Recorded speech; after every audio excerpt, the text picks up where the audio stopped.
A quantum model can finish its calculation in milliseconds and still be slower than a laptop because the real delay happened before the first quantum gate was applied. That is the data loading bottleneck, the cost of converting ordinary classical information into quantum states that an algorithm can actually process.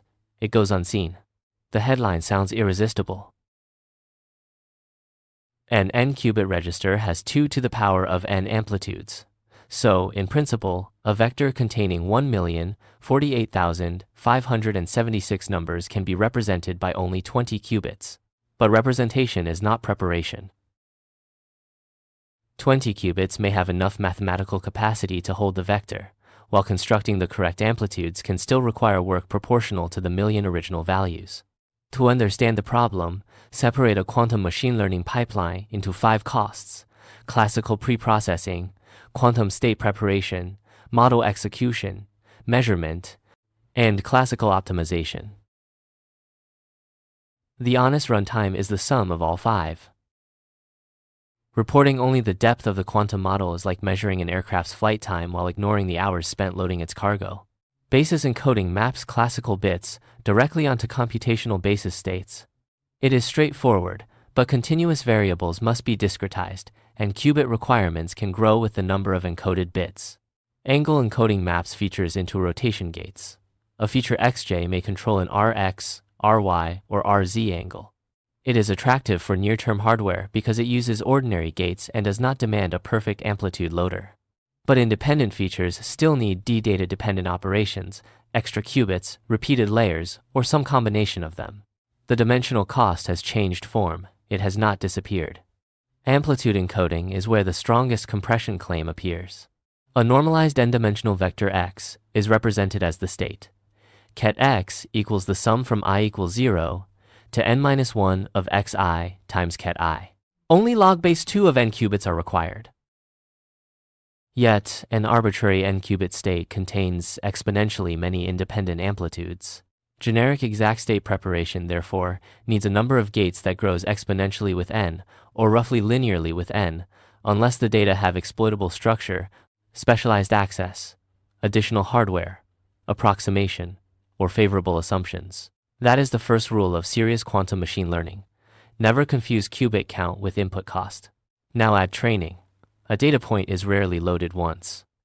In a variational quantum classifier, it may be reloaded for every circuit evaluation, optimization step, gradient estimate, mini-batch, epoch, and measurement shot. With a parameter shift gradient, one parameter commonly requires multiple shifted circuit evaluations. A loader that appears acceptable in a single demonstration can become the dominant expense when multiplied across the full training loop. A useful engineering estimate is total training work equals epochs times batches times trainable parameters times gradient evaluations times shots times the cost of loading plus model execution. The bottleneck is worse on noisy hardware. A compact amplitude representation may require a deep circuit with many controlled rotations and entangling gates. More depth means accumulated error, decoherence, and lower state fidelity before learning begins. The model may then learn loader imperfections instead of data structure. Researchers sometimes handle data access through an oracle or quantum random access memory, known as QRAM. In the ideal model, an address register can query many memory locations coherently in superposition. This can make certain algorithmic complexities look extraordinarily small, but an oracle is an access assumption, not a physical implementation. A real QRAM must store the data, route coherent queries, protect superpositions from noise, and return values without revealing which address was accessed. Proposed architectures reduce particular interaction costs, but large-scale fault-tolerant QRAM remains demanding. The database does not shrink merely because its address is quantum. This gives us a second rule. Write the data access contract before claiming the speedup. Does the algorithm receive a pre-prepared quantum state? Does it assume coherent oracle queries? Are the values in classical RAM? Is the source a quantum sensor? Must a new state be generated for every sample? Without those answers, the runtime claim is incomplete. Solution 1. Exploit structure instead of preparing arbitrary states. Most useful data are not random collections of unrelated numbers. Images contain locality. Time series contain smoothness and repeated frequencies. Physical fields may follow low-degree functions.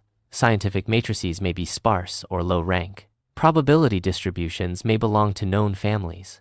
If a vector is sparse, design a loader around the non-zero entries. If its amplitudes approximate a polynomial, Fourier series, or piecewise function, prepare the generating function rather than compiling every number independently.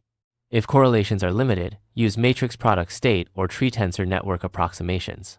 These methods trade exact universality for shallower circuits and controllable error. Solution 2. Compress for the task, not merely for the file size. A classical front end can remove redundant variables, standardize scales, select features, calculate sufficient statistics, or learn a low-dimensional latent representation. The quantum circuit then processes the smaller representation. However, this creates a benchmarking trap. If a powerful classical neural network performs nearly all useful feature extraction and passes 8 numbers into a small quantum circuit, the complete hybrid system must be compared with an equally optimized classical system. The classical encoder's training time, inference time, parameters, and energy costs belong in the accounting. Solution 3. Amortize state preparation. Instead of running a fresh variational compilation for every input, train a reusable classical model that maps data directly to the parameters of a fixed preparation circuit.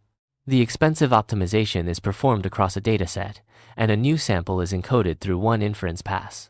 Recent neural encoding research has reported high-fidelity preparation of unseen image states while greatly reducing per-instance optimization time. This moves costs from repeated search into learned inference. Evaluation must still include encoder training, out-of-distribution behavior, hardware compilation, and the fidelity versus depth trade-off. The system's idea is valuable. Build a reusable family of loaders instead of solving every state from zero. Solution 4. Use data reuploading deliberately. Data reuploading alternates feature-dependent gates with trainable quantum layers. A small register can receive portions or transformations of the same classical input multiple times. This can increase the expressivity of a model without assigning one qubit to every feature. But reuploading exchanges width for depth. More injections mean more gates, longer execution, greater noise exposure, and repeated classical to quantum control. It is valuable when qubits are scarce and circuits remain within the coherence budget. It is harmful when the repeated encoding layers consume the entire error budget before useful processing occurs. Solution 5. Avoid loading information the algorithm does not need. Some tasks require only an expectation value, similarity estimate, local statistic, or compressed sketch. Loading a complete high-dimensional vector may be excessive. Streaming encodings, randomized feature maps, compact summaries, or problem-specific observables can replace full amplitude preparation. This is especially important because quantum readout has its own bottleneck. An n-qubit state may contain exponentially many amplitudes, but measurement does not reveal them all in one shot. If the output demands complete reconstruction of the state, tomography can destroy the advantage at the other end of the pipeline. Solution 6. Prefer quantum-native data when the problem supplies it. If the data originate from a quantum sensor, quantum simulation, communication network, or physical experiment, converting the state into a complete classical description and then loading it back into a quantum processor may be wasteful. A quantum learner could operate directly on copies of the generated states or on selected observables. Solution 7. Benchmark the loader as a first-class model component. For every experiment, report the classical preprocessing time, loader synthesis time, preparation depth, total gate count, 2-qubit gate count, ancilla count, achieved fidelity, number of loader calls, shots, and end-to-end wall clock time. Then, calculate a simple metric. Loading tax equals total data encoding time divided by total pipeline time. If the loading tax is 80%, optimizing the variational layer by 10% changes almost nothing. If the loader also causes most of the hardware error, then improving the model ansats may actually make performance worse by adding depth to the wrong side of the circuit.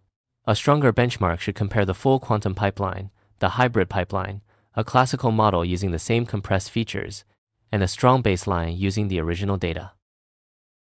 Match accuracy targets, hardware assumptions, data splits, and preprocessing. Otherwise, one system may be rewarded for receiving an easier input.